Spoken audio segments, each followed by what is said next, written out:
Qu'est-ce que la personne vise par tawassul ici? Si la personne vise par tawassul le fait qu'au temps du prophète, des gens venaient demander au prophète de faire dua pour eux, non, ça c'est prouvé. Et c'est ce qui a été rapporté, n'est-ce pas, de Omar. Ça c'est prouvé. Si la personne vise par tawassul le fait d'aller demander au prophète, après ça, le prophète est mort, on va demander au prophète. Donc, en fait, dua, on demande au prophète alors qu'il est déjà mort. Ça, il n'y a pas de doute que c'est haram, c'est le shirk. C'est du shirk de demander au prophète alors qu'il est mort. Et les compagnons ne demandaient pas au prophète Mohammed sallallahu alayhi wa sallam, n'est-ce pas, après sa mort. Naam. Il y a des compagnons qui venaient demander au prophète de son vivant, ô messager d'Allah, faites dua pour nous. Okay. Mais après la mort du prophète,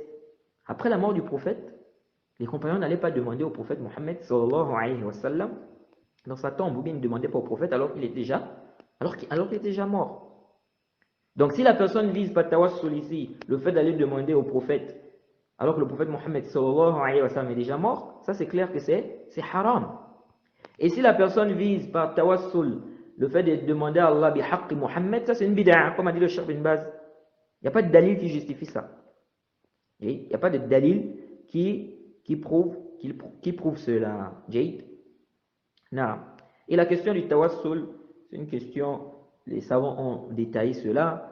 Hein. Le Cheikh Al-Albani a même une petite risala qu'il a eu écrire concernant cette question.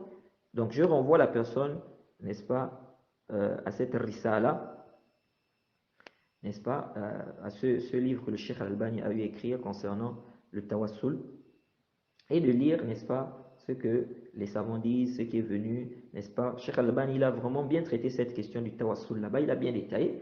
Donc la personne n'avait qu'à lire ce livre-là, et il aura plus de détails concernant la question du tawassul.